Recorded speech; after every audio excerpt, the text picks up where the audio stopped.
back to our series today, guys. So as you know, we've been focusing on the economic rights of athletes and alike. And as I know, not everybody's watching the series from when we started, and some of you are only catching up now. So I thought let us do a little bit of a recap. So what the purpose of the series is to just explain economic rights and also how to use it maybe better, how to protect it, and how to make it work for you. So we started off in episode 1 where we spoke to Akani about remuneration, money.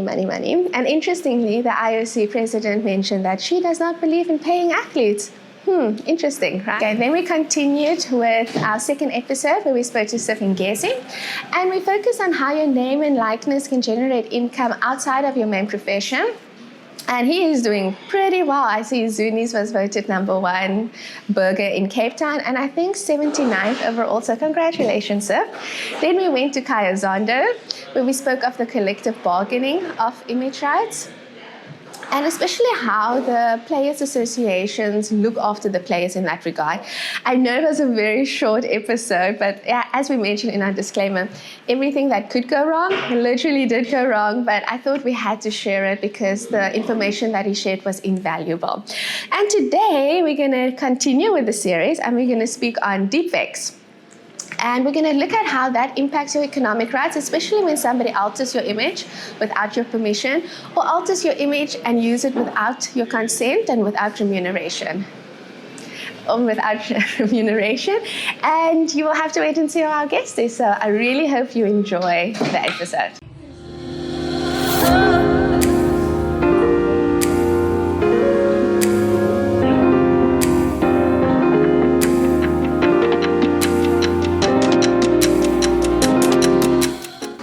Welcome back to our series in the classroom, where we talk to athletes and alike today on the economic rights. So as you can see, we have Maps today. Welcome, Maps. Thank you very much, Lakin. Thank you for having me. And we were discussing an interesting topic, deepfakes, today. So I saw you publish on Instagram recently. Your recent post was with the AI camera of Samsung. Yes, the photo assist AI camera, yeah. Yes, so to start the conversation, I think I want to ask, what is your stance on AI? I think AI is a great tool that can, create great advances and has already done so, and is something that can, get us to places a whole lot quicker than we thought we could get to from a technological perspective and efficiency perspective. And I think the one thing around AI is those that are using it.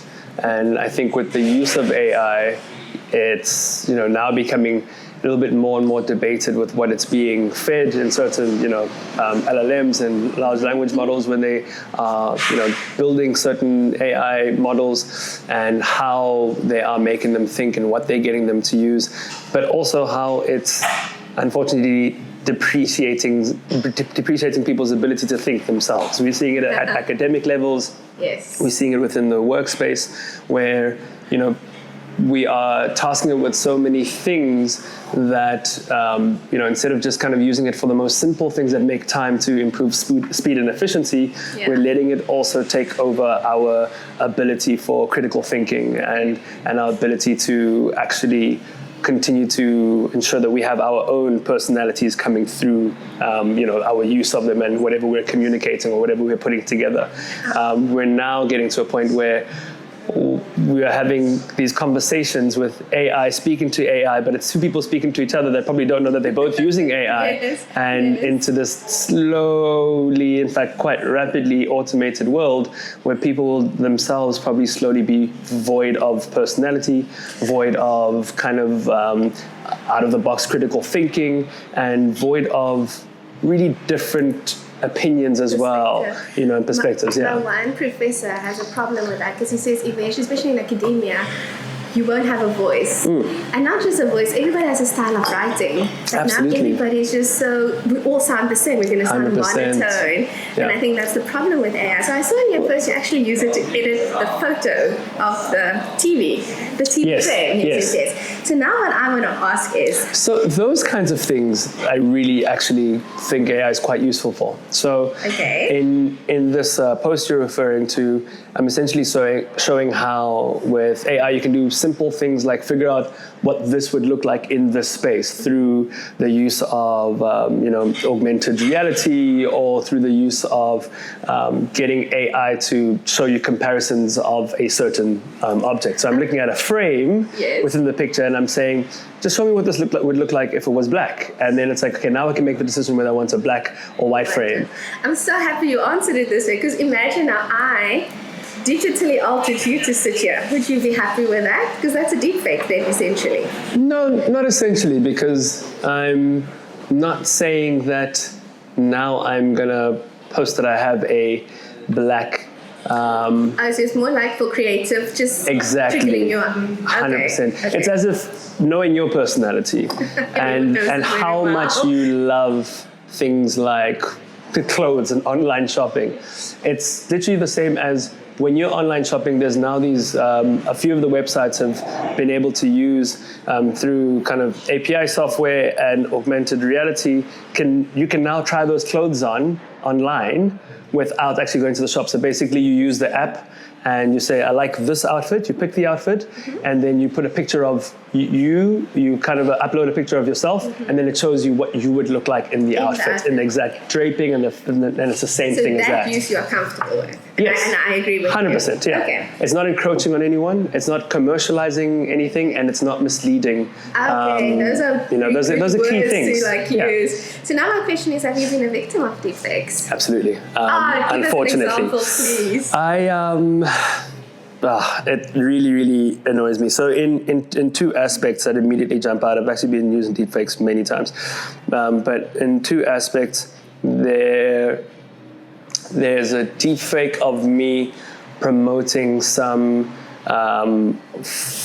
Forex kind of crypto scam. I love the crypto. Geez. And there's a picture of me firstly promoting it on the website, and then it leads to a video of me saying, this is just please use this, I use it, and it's just a complete manipulation of those words. And then the other serious one, go. No, the other serious one, where is, I guess, perhaps not quite a deep fake, but more manipulation through AI of a certain scene in photos to try and not make it look exactly the same. But there's been like, in the past, there's been like on these internet dating platforms where I have a app and I have a profile. It's me, but the person's name is like, it's completely something different. So they use your images. They use my images, so it's image rights, but then what they end up doing also is like using my image combined with another image to make sure that they're not just directly stealing my images. So they've manipulated the image and digitally altered me, essentially. So when you now realize there's a deepfake of you advertising Bitcoin, how did you go about it? I think what I found right now is that the law is still lagging behind.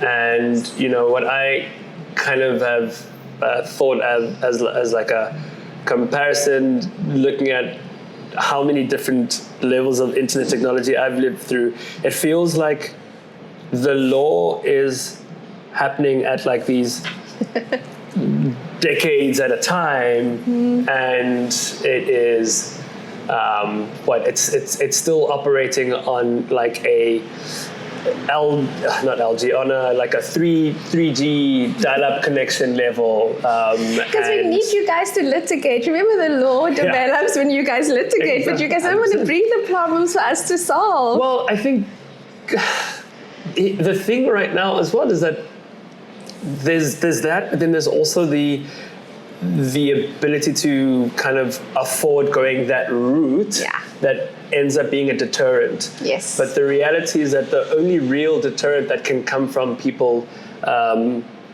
stopping doing those kinds of things is, as you say, litigating as much as possible so that can come into law at a much faster pace, because you're operating with on dial-up connection versus probably 6G, which is the rate at which AI is being developed at, and all these deepfakes, and you can't keep up. That both can't keep up. So as that technology goes further and further, you don't have any law to fight it, and then what ends up happening is that it's like, okay, I guess that's not really something that I can go after. Let me just leave it because it's going to cost me more to do this. So the only deterrent that can occur is it being something that becomes criminal, but that can only become criminal if it's within law. And also if you know who the perpetrator is, because that's a whole different conversation. So do you think deepfakes is a threat when it comes to the trust relationship between public figures like yourself and your audience? Yeah, absolutely. It's a huge threat because you start to blur reality, and you start to risk damage of image, of personality, of trust, of scarcity, of a whole lot of things that are an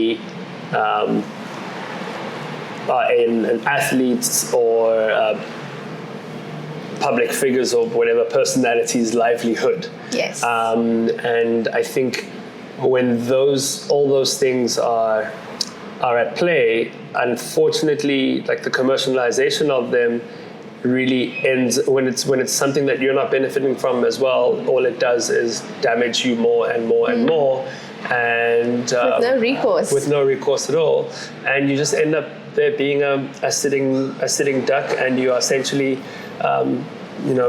watching your own career being destroyed before you, or seeing money being taken out of your mouth without being able to do anything about it. And it's just, it's really, really messed up. So I asked everybody this question just to gauge what people understand. So how would you describe image rights?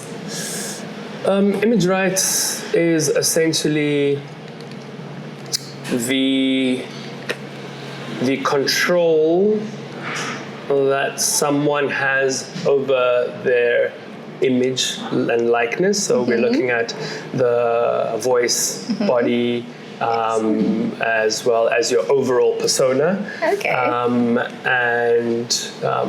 must say, you've actually described it the best from all our guests now so far. Like that is top notch. And your overall persona and things that you kind of represent that make up who you are, and it becomes an issue because what you fight against is the commercial use of that or any of those things. Well done. I give him 10 out of 10.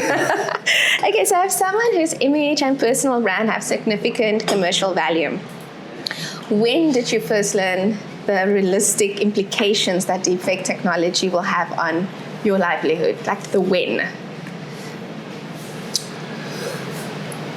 I think really just from observing how it was affecting other people at such a rapid rate, and then kind of just feeling like, okay, like I don't really think anyone's going to do that to me, and then seeing it happen to you. Yes. And then, then having a call with a client who said, we actually wanted to use you for this, but we've just seen right now that you're promoting some other financial... like a competitive brand or something. Yeah, well, like a competitive platform. Okay. And they seem to be doing this crypto thing. I'm like, no, I have no idea what you're talking about. They're like, yeah, here you are promoting them. Like, that is not me at all. So as soon as something starts to, get in the way of the potential of your income, becomes a problem. Then becomes a real problem, and that's when I realized just the amount of power this can have. Because, again, there's without the consent, if people have the ability to just do this on their, at any moment and in such a rapid manner, and be the ones to profit off of it, then you quickly realize what you're in for. And now you're seeing how it's being used to scam so many people in the banking sense, in a lot of information, identity, and data mining, because the whole thing is really based around identity, where people are now using deep fakes to represent people that don't even exist. So basically, now I'm getting a call from Laken. Laken's got a completely different deepfake of who they are, and they've got a made-up background around them, and they're speaking to someone about what they offer in their business and how official it is, and they've quickly made a website to make all these claims. None of it exists. You agree. All they after really a lot of the time is after your information. So like, can I get your ID for this and this and this, and all looks professional. And they do this so that you can't find their own identity and be able to trace them in any kind of way and implicate them criminally, because it's a whole lot trickier from a cyber security perspective to now track them and their IP, and they probably blocked a firewall against that.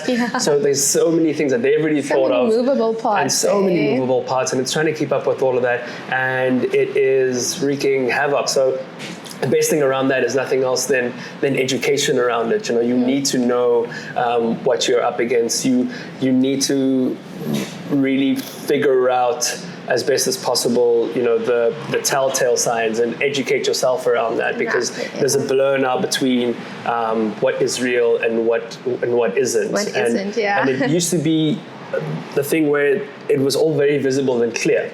I said, okay, this is pretty obvious. I can see all the pixelation in this image. I can hear the voice. It sounds like a bit of a robot voice. Or it's getting better. The level and of better technology has led it to a point where it literally feels like absolute real life, and you can't now find those clear signifiers of the indicators. I guess indicates AI. Exactly of AI. We've touched on this a bit, where we ask you if you had adequate protection regarding deepfakes, and you said no. So I think my question is now slightly different. When you negotiate your contracts, do you have an AI clause in your contracts? I don't have an AI clause in my contract. Maps, you have to add that. I certainly should, and I will come to you and make sure we add that. I think that the thing about the AI is that there's so many sides to it, right? Like it's the intersection between image rights, IP, intellectual property, as well as I think what else would you say? Like there's information, like a lot, because deepfakes can be used in pornography. That's where it originated. Was, I think, Scarlett Johansson, and she woke up and she was a porn star. Yeah, exactly. So people forget the defamatory component of deepfakes. Imagine you wake up one day and you're just like naked. You don't know where to look. So there's a lot to it that can affect your reputation then as well. And then, like you say, to go the courts route is tedious and expensive. It's very expensive. Yeah, absolutely. I think even with Scarlett as an example, I think there was like a big issue around how her voice has been getting used as well for a lot of these new AI products that are being launched, and models that have her voice as the voice of it, and she hasn't approved that voice. Everyone's like, is that Scarlett? Oh. And people are like, she can't own her voice. And it's like, I think only she sounds like that. And I think she can do that, and it's working out those kinds of things. So where do you think we should draw the line between technological innovation and an individual's right to control your identity? Because I don't think every brand is going to come and say, hi Maps, love your voice. And it's also quite a recognizable voice. Can I please use it? Or ask for consent. So where do you think we must draw the line? Where's the balancing point? I think it can only occur when, as you say, like it's also stipulating it within your own kind of within your own contract and setting up of the laws, but also it's probably worthwhile making sure that you have yourself trademarked and yourself in various ways if you can, your face or whatever it is, getting IP around that and ensuring that you've got that in law so that you can also be able to you can also be able to come from a place of power in showing that, because otherwise you're immediately on the back foot. Yes. Because people can already claim all sorts of things. But if I've got all these parts of me trademarked and it's something that I've really been, very clear on, then I've got even more the higher possibility of recourse being taken. I would assume, that would be the case. Our next session, not to spoil, but our next episode is about IP and trademark law. So, I've touched a little bit on it. Do you have a trademark registered? I do. Okay, no, I'm just curious because I also find a lot of people don't really venture into that side, and unfortunately that's the only side that now currently protect you. Yeah. So if a company could create a digital version of you, like a digital replica, that looks and sounds exactly like you, how do they go about getting your consent? Do you want to get paid for it, or is consent enough for you? I mean, you want to get paid for it because it's going to be commercialized, and it's the key thing. I think one of the best examples of the usage of that right now is in Kabilame, who has gone into this, nil agreement around the AI usage. So name, image, and likeness usage around him as a whole in an AI space, and they've bought him and all of these things around him for, I think it was wasn't it like a $500 million deal? Yeah, or something? I remember it was crazy. It's ridiculous. And it's like, cool. So if you've realized that these are the kind of waters that we are entering, then make sure that you're able to swim and ride them really well. But you know what that is? I think what frustrates me so much is how South Africa, we've got prominent athletes. We've got personalities like yourself that's recognized over many jurisdictions. I don't understand why we're lacking so much behind.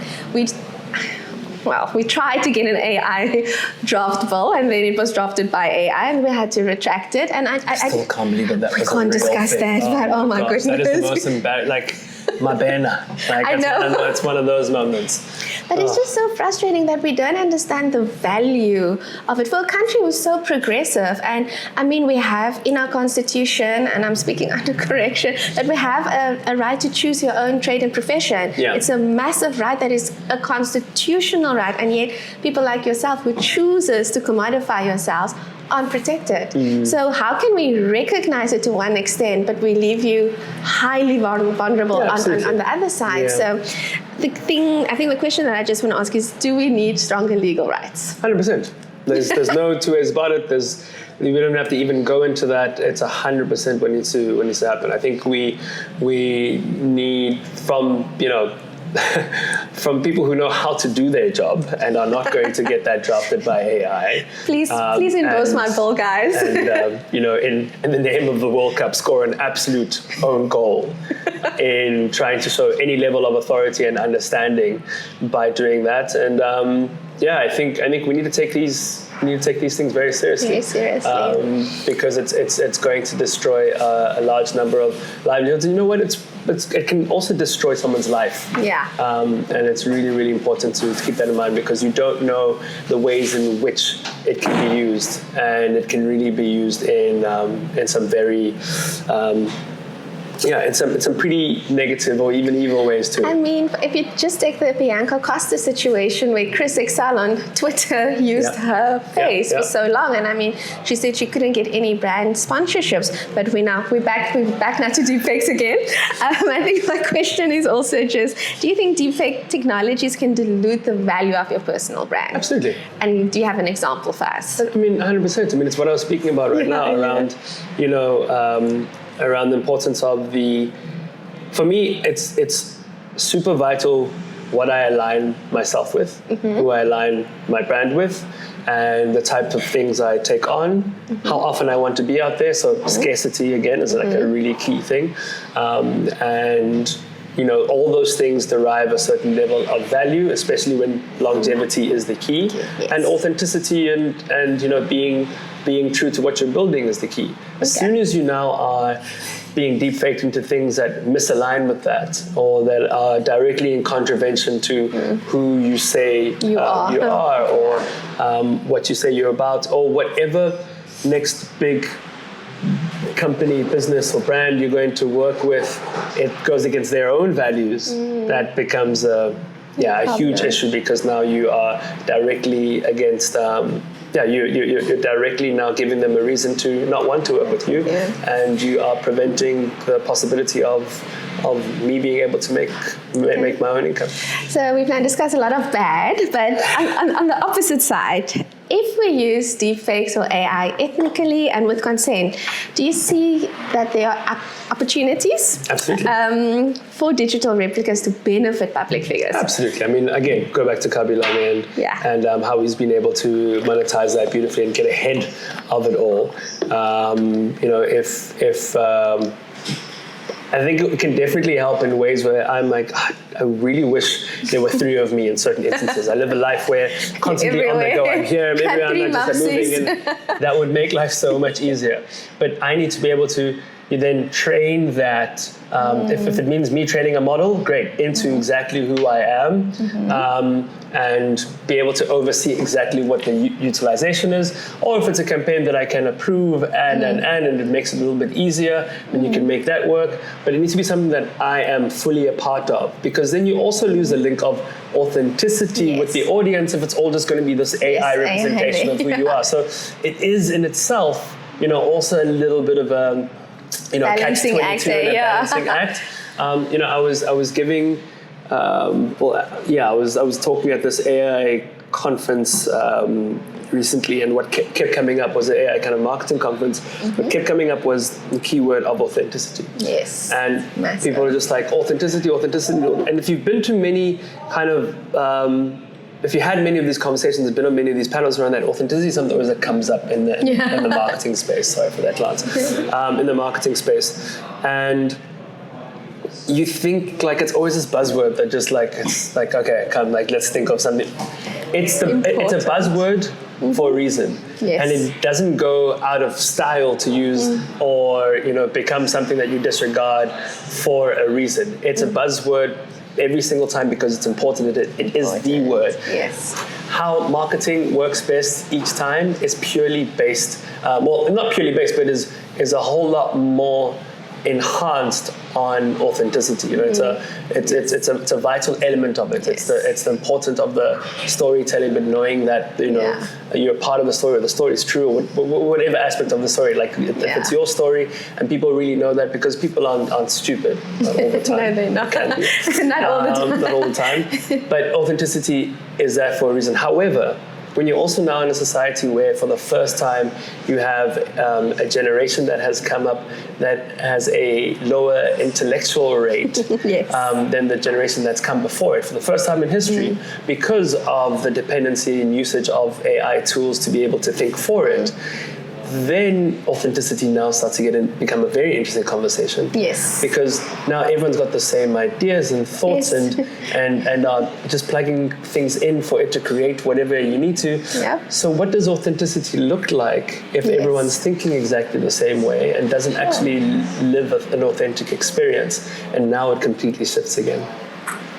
Wow, some food for thought. Like, it gets so problematic if you really think about it. I always struggle, especially with authenticity. Like you say, you think it's a buzzword until you're actually in it. I think I was in the academia space for so long, and because I've got this doctorate degree, a lot of people assumed I'm a specific way and I think a specific way, and then you realize, oh no, but you can still be a little Barbie girl with in this space, and to remain who you are is actually such a superpower that people do not appreciate enough at the moment. Absolutely. I mean, I was finishing One up. you represent very well, I must say. It's like, no, that's not who I am. I'm also a doctor, just so you know. Just so you know. Very nice. Yes. Congratulations. Thank you. Okay, so we're almost finishing, and I just want to ask, looking ahead, what concerns you the most with technology itself and how people might choose to use it? I think the rapid advancement being so fast that we can't keep up with it and keep people protected, enough simultaneously. It's not growing at a proportional rate with the law, and as that accelerates and the divide grows bigger and bigger, in that growth, or the distance increases, it just unfortunately puts more and more people at risk.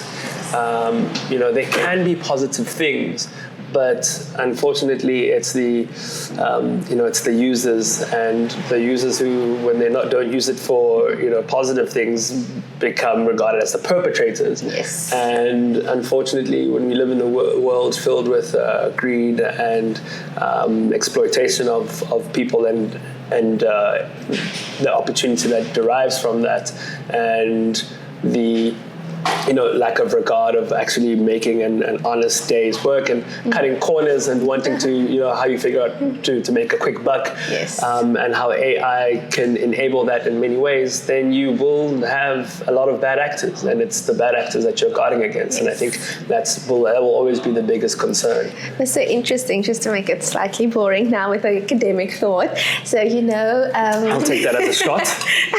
No, for me.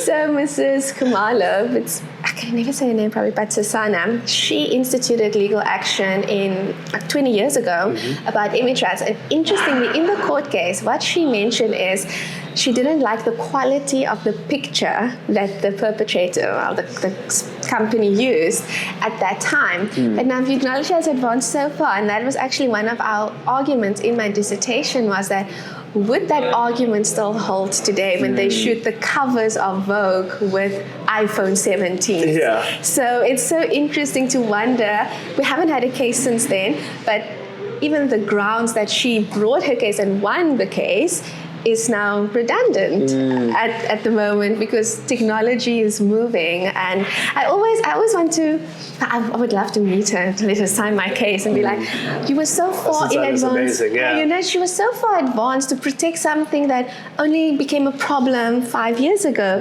And she instituted the action literally, I think 2009, if I'm not mistaken. So like you say, technology is ever moving. It's definitely been quite admirable to see how Basi always defends, who she is and how she's portrayed, and doesn't matter who she needs to take on for it. And I think it's something that a lot of people need to take into consideration and learn from, because that's the litigating we speak about, and that's what will advance these laws.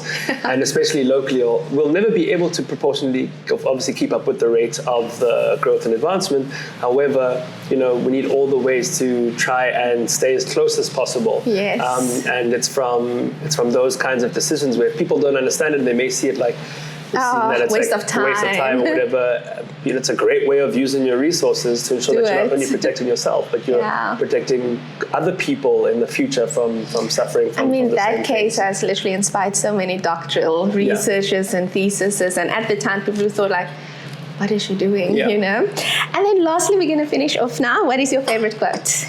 My favorite, that came out nowhere. My favorite quote. Ask everybody, Jeez, I've got so many running through my mind right now. I think for me, it's always just something that my dad would say growing up, and it's obviously derived from Nelson Mandela's quote. And I remember him working hard to try and get something that he really, really wanted, and he would just keep going at it and going at it and going at it. And one day when it happened, it actually caught him by surprise, but also not, because he kind of kept at it. And it's just that there's no such thing as impossible. It just takes longer than planned. So, wow. I think for me, that is so profound. That's taught me a lot of patience over the years, that, you can pretty much make anything that you want happen. You can create a lot of incredible realities for yourself, and you shouldn't give up when you're constantly met with all these obstacles or dead ends, whatever it is. But sometimes it just takes longer than planned, and if you're going to just stop immediately when it doesn't work out to your plan, then you might lose out. You're going to lose out, and you really won't get anywhere. So for me, it's that importance of that patience met with persistence and preparation, so that when the opportunity comes, you're also ready to take it. Oh, I like that. Thank you so much for your time, Maps. Thank you. We really appreciate it. Thank you. Cool.